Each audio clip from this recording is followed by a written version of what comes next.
Greetings, fellow Gorehounds, and welcome back to a Blood Splattered vlog. I'm the Horror Guru. And I'm Count Jackula. And today we're going to talk about The Deep House, which is the latest movie from the directors of Inside that came out last year, but we missed it when it came out, and we finally got a chance to watch it this week, so we're going to talk about it now. Yeah.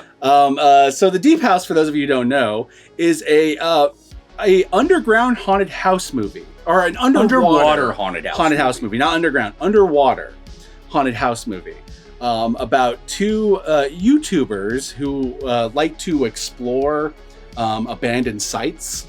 And they find out about this one house that is completely preserved underwater in this lake. And they decide to go into the lake and go explore the house, only to find out that it's fucking haunted. Yeah, there's ghosts in there. There's ghosts and shit.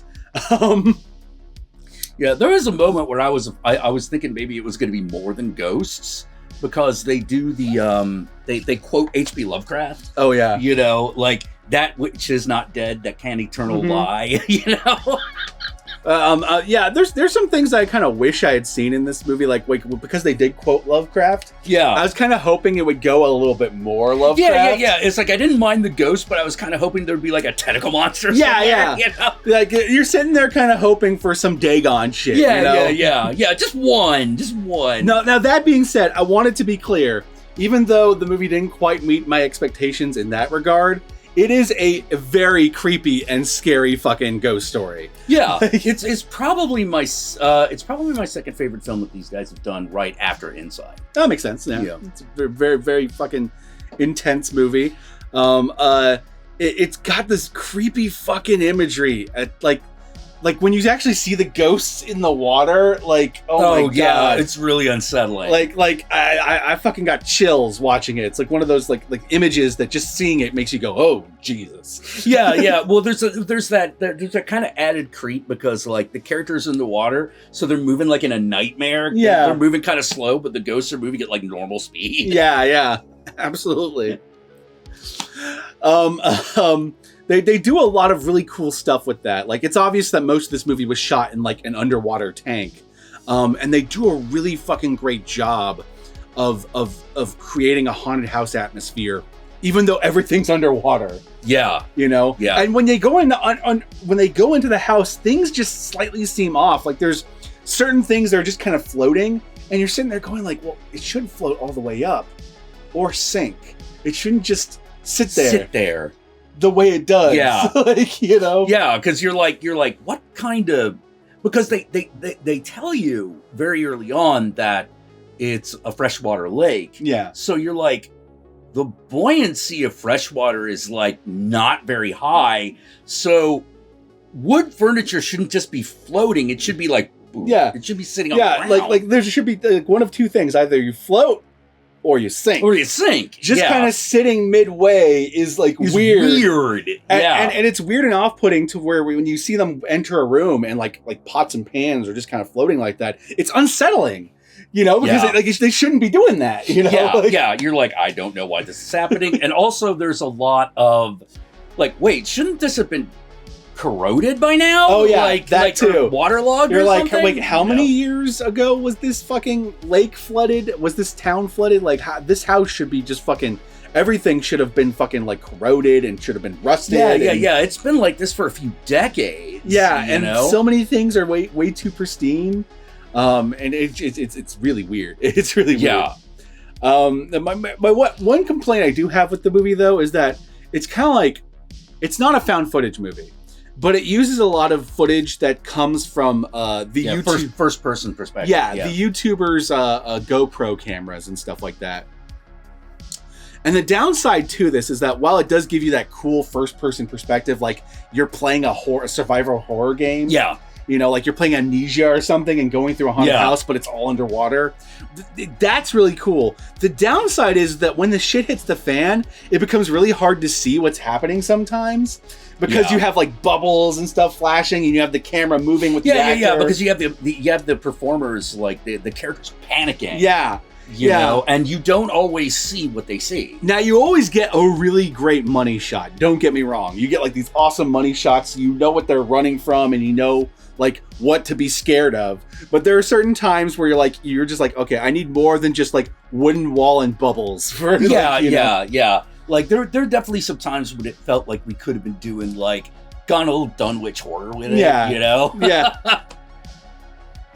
It's a minor complaint at the end of the day, because the stuff that does work it gets you. Yeah. It gets you big time. And seeing ghosts underwater is more unsettling than you think it will be. Like, you know. Yeah, definitely. You know. Oh, no, that's a spoiler. Never mind. We'll get to the spoilers soon. We'll get to the spoilers soon. This isn't one of those movies where the main characters are kind of, one of the main characters is like a complete douchebag, and it's hard to like him. Well, he's not an irredeemable. He's not irredeemable, but like you definitely like, dude, come on. There is a point where he like starts to get on your nerves. Really early on, you know.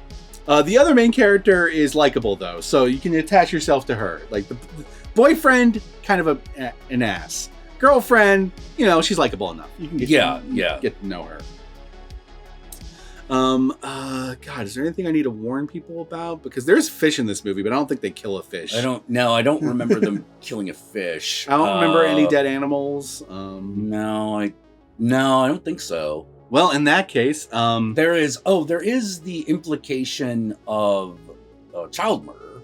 That's true. There is the implication that, but I don't think we actually see any of that up front. There is that one spooky like theater room where they start seeing footage of what looks like oh no. So there's that. Without getting into the spoilers of this. Yeah.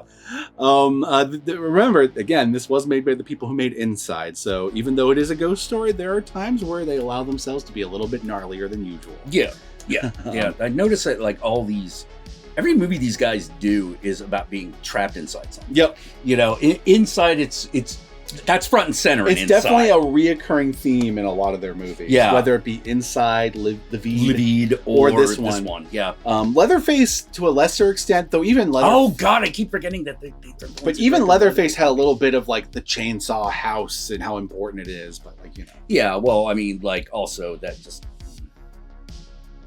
That's the one where it's like, oh no. Yeah. It's a really bad twist. Like they tried, but it didn't work. Yeah, that's really too bad. It's the one movie of theirs that I didn't care for very much. Let's just put it that way. Yeah. But anyway, this isn't about Leatherface. This is about the Deep House. If you like underwater horror movies, if you like haunted house movies, if you like pseudo found footage movies, it's not fully found footage, but it's got a lot of first person stuff going on, then you're gonna dig this movie. It's got some good stuff. Yeah, it's a good flick. Mm-hmm. Very entertaining. Also, if you like a lot of swearing in French, one of the aspects I really like about the couple is that the girlfriend constantly swears at her boyfriend in French because he's British and doesn't know what she's saying. Yeah, she's always calling him like an asshole and stuff. Like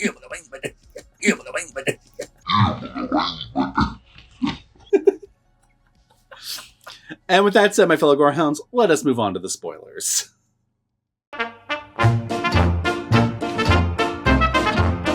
It's interesting because this is another roller coaster film.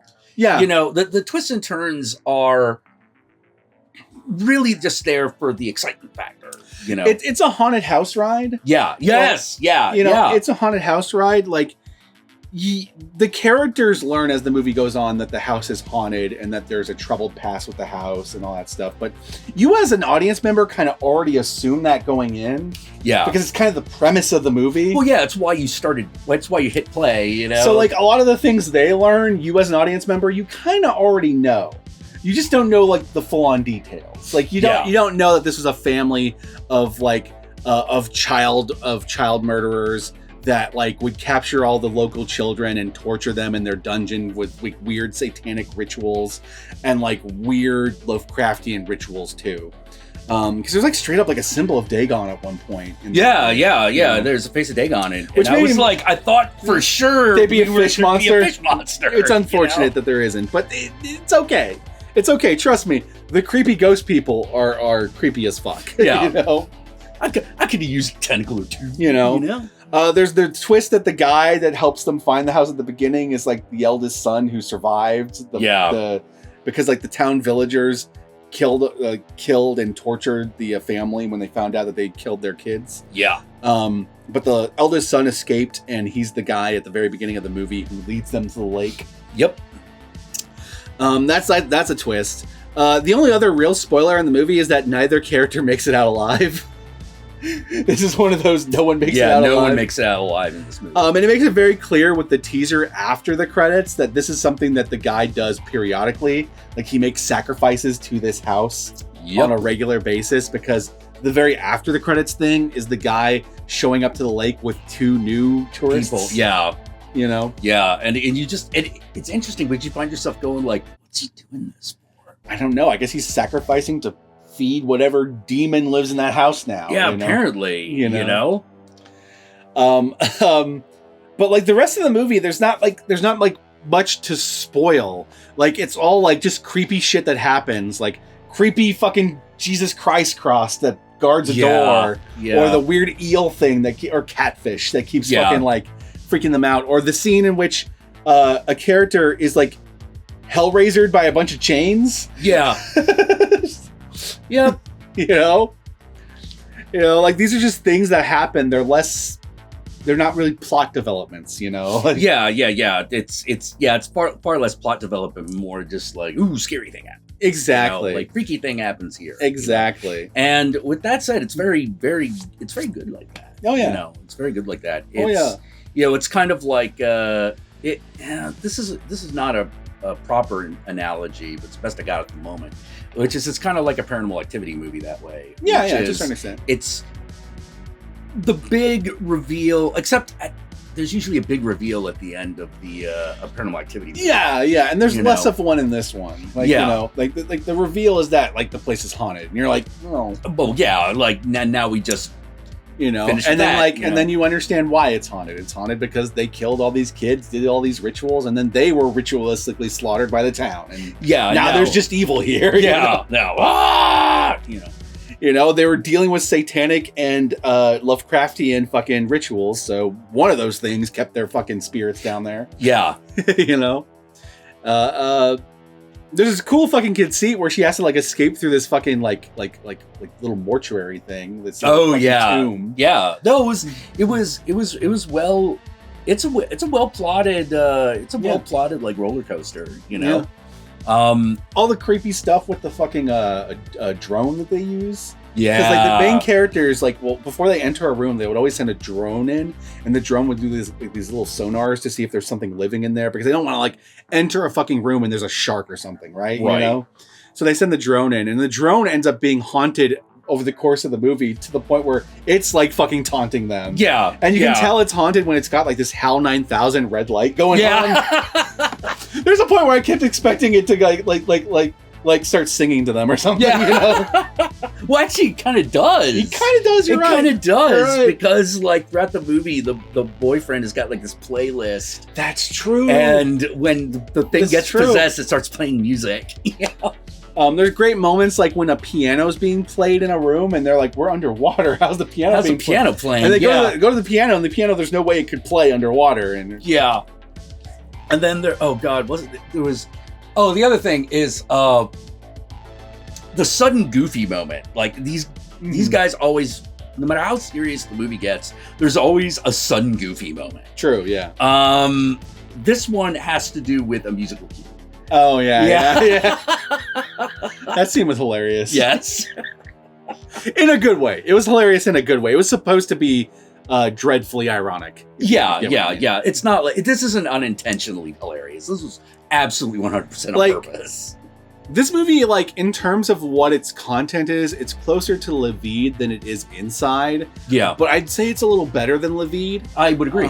I like Levy a lot, but I feel like this movie, like, kind of, what Levy does, this does a little better. Yeah, this movie is definitely more refined. Yeah, I would agree. You know, like, Levy gets a little wonky sometimes. Yeah, I would agree. You know, it's weird to go like, man, I wish we had more, like, creepy ballerina shit, this creepy ballerina ghost vampire story. True. You know, the thing is that like this movie is so like stripped down. Like, you know, it's just, you know, two people going to explore a location and it's haunted. That's the story. The twist being it's underwater. Like that's yeah. So it's not really like a lot to spoil or ruin. No, because it's like it's like trying to ruin like Poltergeist. Yeah, you know, but even Poltergeist has more twists. Like, oh, it turns out it's built on a cemetery. Oh, yeah, good point. Like, there's good like point. a reveal. Like, you know, like, yeah, you know, this one's like super fucking stripped down. It's like, you know, going in that it's going to be haunted. You removed the headstones, but didn't move the bodies. Yeah. Whereas, this haunting is pretty much as it appears. Yeah, you know, exactly. You know, it's like trying to like spoil the last segment of the first VHS. You know, where it's like what do I spoil? Like books fly at them and like weird shit happens. You know, like That's my favorite part of that segment. Where it just does like the all the stereotypical haunted house shit. Where it feels like literally the house is just taunting them. Yeah. So anyway, my fellow gorehounds, we're gonna cut this vlog short because at this point we're just kind of rambling to try to pull something to talk about, but there's not much to talk about. It's just a really good haunted house ride from start to finish. I recommend watching it. Enjoying it. Turn the lights out so you're nice in the dark. You know, maybe watch it with your significant other. You know, and have some popcorn. You know, you're gonna have a good time. Yeah, this is a good one.